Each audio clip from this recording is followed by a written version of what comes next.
Hi again, and welcome everyone to Commander's Keep. I'm your host for the day, Dan, and I thought I would update and write a new deck list regarding my Korvold because he has had a wee change since the last time he was run through.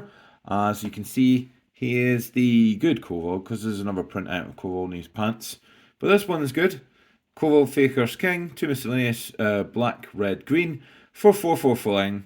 Whenever it enters the battlefield or attacks, sacrifice a permanent. Whenever you sacrifice a permanent, put a +1/+1 counter on him and draw a card.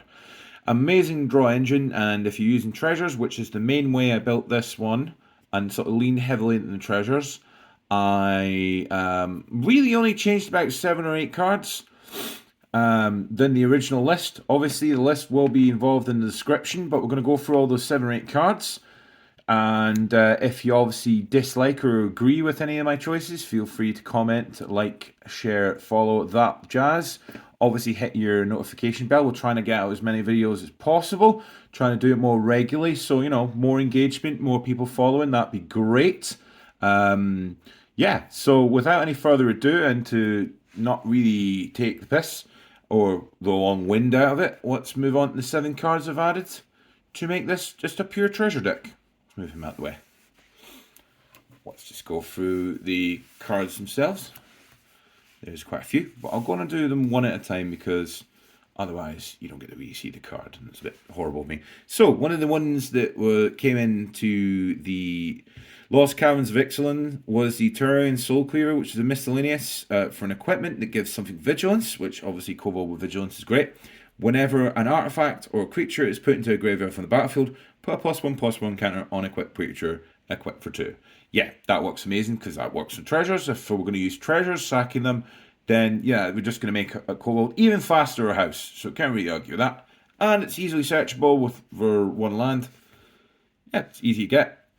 And yeah, nothing wrong with this piece of kit. Right, a bit more of an expensive route.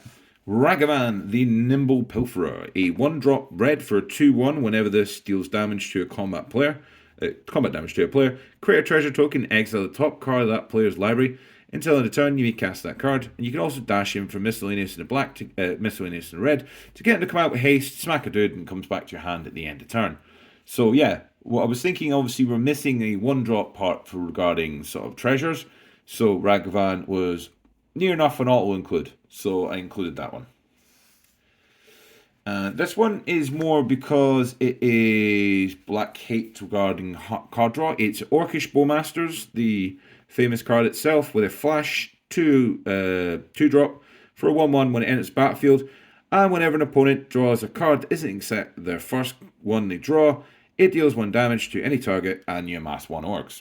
So yeah, you're getting a massed army really quickly. Say if you're playing against someone like who's using a sort of a draw strategy, then yeah, then this gets absolutely unreal really quickly. And that's also a wee foil one because I thought, yeah, let's just dot it up a bit. And this is another one from fairly reasonable new inclusion. This is from the Lord of the Rings. It's a Mirkwood Bats. It's 3 miscellaneous and a black mana for a 2/3 flyer. Whenever you create or sacrifice a token, each opponent loses a life. And obviously, if we're doing treasure tokens and creating as many tokens as possible, that will get obscene. And does. I've won many a game with this. That with a Dublin season. Mental. And boom, another expensive dropper. A Dockside Extortionist, a miscellaneous in a red for a 2/1. When it enters the battlefield, create X treasure tokens where X is the number of artifacts and enchantments in your opponent's control. Yeah, if we want a house with that paired up with a Mirkwood Bats and with a Dublin season, and your opponent's got like 7 or 8 treasures, it's just obscene. Obscene. But I love it. I love it, really. Okay. A more interesting one, because I want to change up some of the sort of sack engines and put in a more direct one, which like Thyrexian Altar, which I think is a really good card for a 3 miscellaneous. For an artifact, whenever you sacrifice a creature, you add you add a mana of any color. Sacrifice a creature, add a mana in any color. We're going to make tokens, we're going to make jobs, grubs, whatever.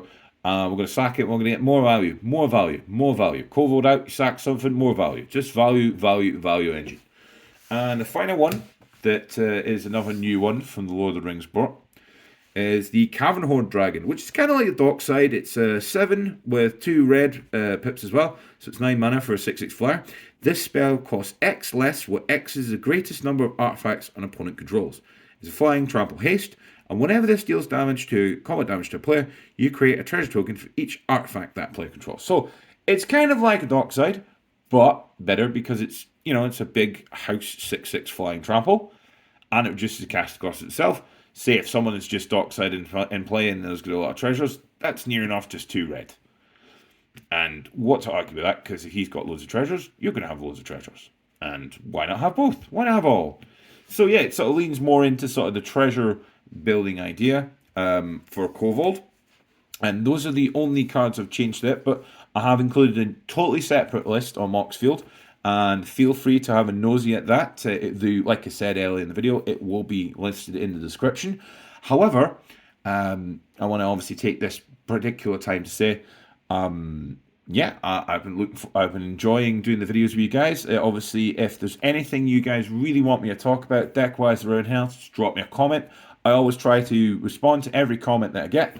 I also try to, add deck suggestions or inflections or whatnot. So, if you've got a whole deck idea to do, I'm also probably going to lean heavily into more of the jankier deck builds as well, rather than the standard really strong ones, because you've seen most of my strong ones. I still obviously have the rest of my pods decks to go with, but I also think it's worthwhile putting up some of the jank stuff that you can make in the house. Probably go with the upgrading pre-con challenge, what I did before. We'll try and do create a jank within the house sort of challenge, where we'll obviously look for cards and try and build a deck with what cards we just have in the house. Save yourself over the money. If you've got loads of cards in the house, it's worthwhile doing. And you never know, you might get a new commander you love. Sometimes it's not always the same. Anyway, so like, share, subscribe, and you guys have a nice one, man.